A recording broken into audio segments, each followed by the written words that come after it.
You are alone, and not because nobody loves you, but because nobody understands what is really happening. Have you ever felt, looking around you, that strange sensation that something doesn't fit? That there is a crack, invisible but deep, in the way we relate nowadays? Women are not what they used to be. And before you get shocked, listen. This is not misogyny. This is a warning, one that Carl Gustav Jung dropped almost a century ago, and that we have completely ignored. There isn't much to choose from. You feel it every time you talk to someone, every time you try to connect. And it's not just in dating, it's at work, in family, in daily life. Something is broken, an emotional dissonance. And Jung, with his surgical mind, had already foreseen it. He didn't talk about Tinder, nor radical feminism, nor social networks, but he spoke about the soul, about the anima and the animus, about the loss of meaning. And that, my friend, is exactly what we are seeing now. Women trapped in a false empowerment that empowers no one. Men disconnected from their masculine energy, emotionally castrated, trained to please. Jung called it archetypal imbalance. When the poles stop attracting and start competing, chaos appears. Today, relationships are not spaces of communion, but battlefields, where no one wants to yield, but everyone wants to win.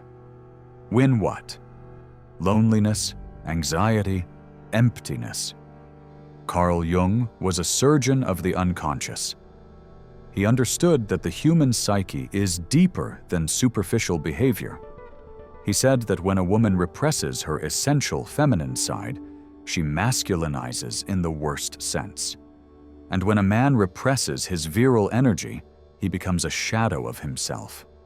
We see it every day, everywhere. The problem is not that women are independent. The problem is that they have confused independence with denial of the other. They have made rejection an identity. They no longer seek love, they seek validation. And not from a man, but from a market, an algorithm, an invisible audience that applauds their ego every time they post a filtered photo. And you know it. You've talked to women who don't listen, who only wait their turn to speak, who measure you, evaluate you, classify you before knowing you. Do you know why? Because they no longer see people. They see opportunities or threats. Jung warned, when the female soul disintegrates, the woman loses her capacity to love. Because to love is to give yourself. And to give yourself, you must first be. But what happens when they never really became? When their identity was built based on pleasing, approval, what others think? Or worse, against all that, when all their strength is resistance, but not creation. Carl Jung spoke of the shadow, that dark part of the self that we repress out of fear, out of shame. Today, the female shadow has come to light, but not to integrate, but to dominate. Broken women who, instead of healing, have decided to destroy. There isn't much to choose from, because it's not about numbers, it's about essence. How many women do you know who truly know themselves? How many have done the deep work of looking at their maternal wound, their childhood trauma, their unconscious hatred of the father? Jung said that everything that is not made conscious manifests as destiny. And that is what we see. Broken destinies, relationships that never come to life, men and women who cross paths without touching. And here comes the hardest part. You are also part of the problem. Because you have given in, you have bowed your head. You have learned to silence your opinions not to upset anyone. You have accepted mediocre relationships for fear of being alone. You have renounced your truth to fit in. Do you know what that does to your psyche? It fragments you. It cuts you inside. Jung would say you have betrayed yourself, the core of who you are, and that core does not forgive. Today's woman, for the most part, does not seek connection. She seeks control. She wants power, but doesn't know what to do with it. She wants a strong man, but one who kneels. She wants independence, but wants to be maintained. She is a living contradiction. And you, trapped between desire and rejection, between admiration and frustration. How do you feel about that? Don't say it. If you said it, you'd be cancelled. But Jung wouldn't be silent. Jung would say this crisis is spiritual, that we have lost the language of the soul, that we no longer know how to speak in symbols. That myth is dead. And without myth, there is no identity.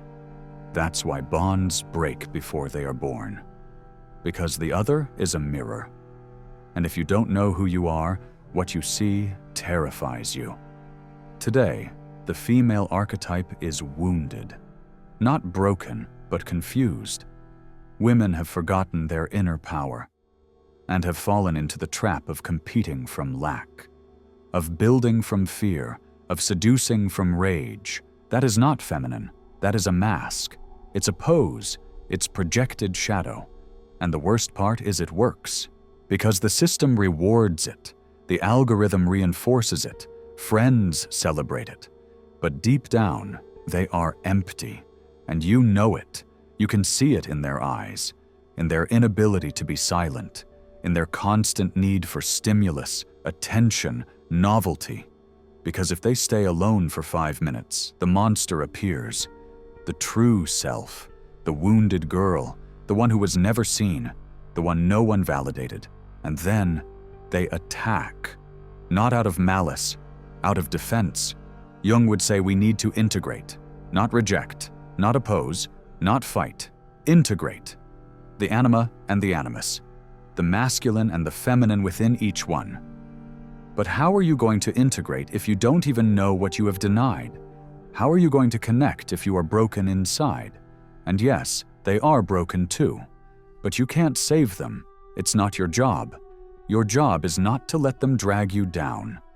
Because there is a silent war, a psychic battle, where the victim becomes the executioner, where the woman who says she loves ends up emasculating you. Not because she wants to, but because she doesn't know how to love any other way. And you, confused, accept it. Why? Because you believe that's what's expected. Because you were told love is sacrifice. Jung would say that's not love, it's neurosis. There isn't much to choose from, not because there aren't women, but because few have done the inner work. And you should do yours. Because only from there will you see clearly. Because only when you are whole will you stop looking for halves. Jung said that meeting the soulmate is not a gift, it is a consequence of inner work, of individuation, of becoming what you are destined to be. So yes, it's hard, it's lonely, it's frustrating, but it's necessary. Because the alternative is losing yourself, diluting yourself in empty relationships, in broken promises, in connections that never touch your soul. Carl Jung said it clearly. Those who look outside, dream. Those who look inside, awaken. And you? Will you keep dreaming about women who don't exist? Or will you finally wake up? This is not a video against women. It is a cry for the human psyche, for the wounded soul, for the urgent need to return to the essential, to the symbolic, to the sacred. Because when a woman finds herself, the world changes. And when a man stops searching outside what he lacks inside, he becomes unstoppable. So number, there isn't much to choose from. But that's not the end. It's the beginning. The beginning of a new way to see, to relate, to live. Because only from truth does something real arise. And truth, however uncomfortable it may be, always frees. Jung knew it. Now you do too. And here's where things get really dark. Because if what you just heard shook you, wait to hear this. The wound doesn't start with the modern woman, not even with the modern man. It starts with the civilization we have built. A civilization that pathologizes the feminine and ridicules the masculine. Have you noticed that? The collective soul is sick, And Jung knew it. It's not about a failed generation. It's about an entire culture that has lost contact with the unconscious. We live in an era that idolizes surface, where image has replaced identity, where the value of a person is measured by the amount of attention they can capture, not by the depth of their character. And what happens when this normalizes? It happens that the woman stops asking who she is and starts asking how desirable she seems. And the man stops asking what purpose he has and starts calculating how much validation he can get. And so the human soul is destroyed, not with bombs, but with Instagram filters. Carl Jung spoke of archetypes as eternal structures of the collective unconscious. The lover, the sage, the mother, the warrior. Where are they now? Where do you see the wise woman? The initiator woman? Where is the feminine figure that guides, that builds, that transforms? She has been replaced by a parody, the marketing woman, the hollow empowerment woman, the strong speech but fragile soul woman. Because behind that defiant tone, often there is only fear. Fear of being seen as they truly are. Fear of not being enough. Fear that no one will choose them if they don't imitate the model promised to them that worked. But it doesn't work. And you know it, because you have lived it. You have dated women who had it all according to society. Success, independence, followers, presence. But you felt alone being with them. Why? Because they were not present. They were projecting. They were acting. They were trapped in a role. Jung would say it like this: they were possessed by a complex, and when a complex takes over you, you are no longer you. You are a mask, a fiction. And here's the most unsettling twist. Many of those women are not guilty. They are victims.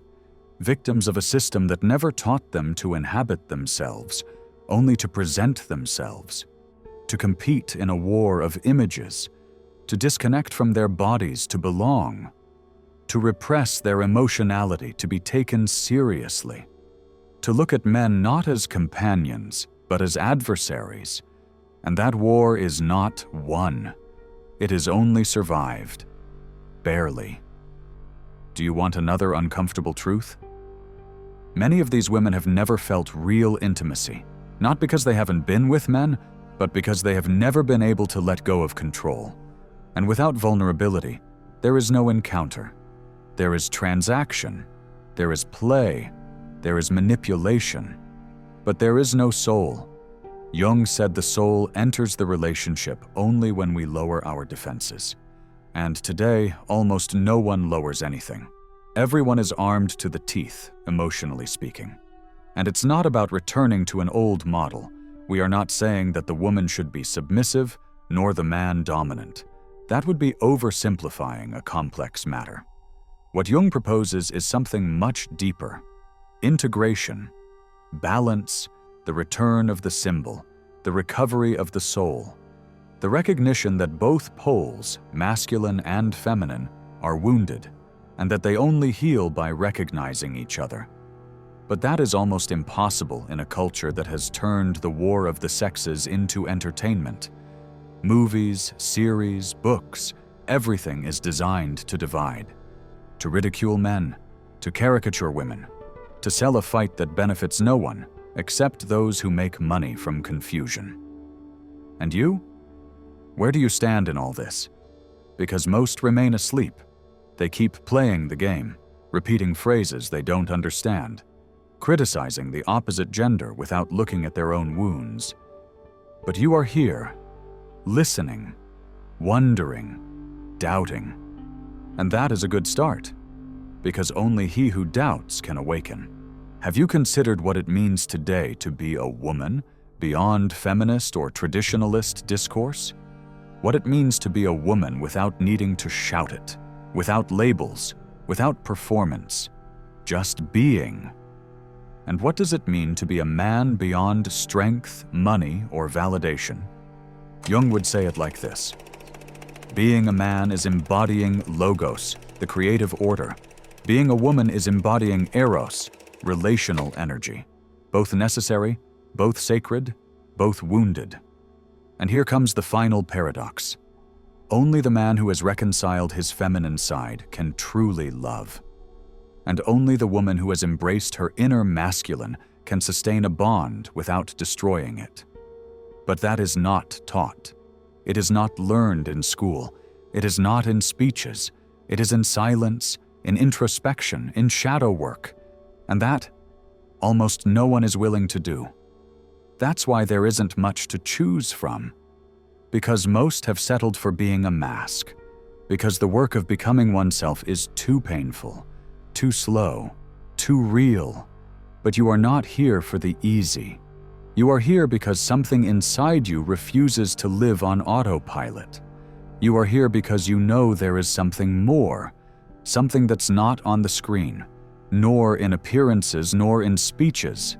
It's inside you, and only you can go get it. Carl Jung wrote, "Your vision will become clear only when you look into your heart. Who looks outside dreams, who looks inside awakens." So wake up, because what's coming won't be easy, but it will be worth it. And if you've made it this far, it's no coincidence. Something inside you is tired of the lie. Something inside you is breaking to make way for the truth. And don't be afraid, that's good. Because only what breaks can be rebuilt consciously. Maybe this video won't give you answers, but it has put you in front of the mirror. And that is more than most dare to do in their whole life. Because truly looking at yourself, damn, that hurts. But there is something I haven't told you yet, and it's the most important. The solution is not outside. Neither in changing women, nor in adapting your personality to please, nor in hating the feminine for what it has made you feel. The solution is within you, in your center. In awakening that inner fire that does not depend on being chosen, nor understood, nor accepted. A fire that doesn't compete, that doesn't beg, that doesn't act. It just burns. And when you burn from there, you need nothing more than your truth. Don't expect the world to give you what you don't know how to give yourself. Don't expect women to offer you something they themselves have not found. You are the gateway. You are the alchemist. Transformation begins when you stop begging for love and start embodying presence. When you stop looking at the external chaos to look at the emptiness you carry inside. And yes, that emptiness scares. But it is also sacred. Because only in the emptiness is there room for the new. Only from silence does the real emerge. And now I throw you a challenge. Don't close this video without asking yourself one brutal question. What part of you are you letting die every time you adapt to the noise of the world? Write it down. Note it. Engrave it. Because that is your compass. It's not the algorithm, nor trends, nor what they expect from you. It is that question, repeated in the darkness, that will guide you back to yourself. Now, yes, we have reached the end. And if this video has touched something inside you, something that makes you uncomfortable, but that you know is true, then subscribe, not to increase a number. Subscribe because you are tired of the superficial, the predictable, the comfortable. This space is not for everyone. It is for those who are ready to think for themselves, for those who choose the discomfort of truth over the comfort of lies. And if you want to leave a mark, comment this phrase below: "The soul does not lie." Don't explain why, don't justify anything, just write it. If you know, you know. And now I say goodbye, but not with a kind phrase, nor with a scripted smile. I say goodbye with an uncomfortable truth. The silence that accompanies you after this video is not emptiness. It is your soul awakening. And that, my friend, has no turning back. See you in the shadow. Or maybe you will see yourself first.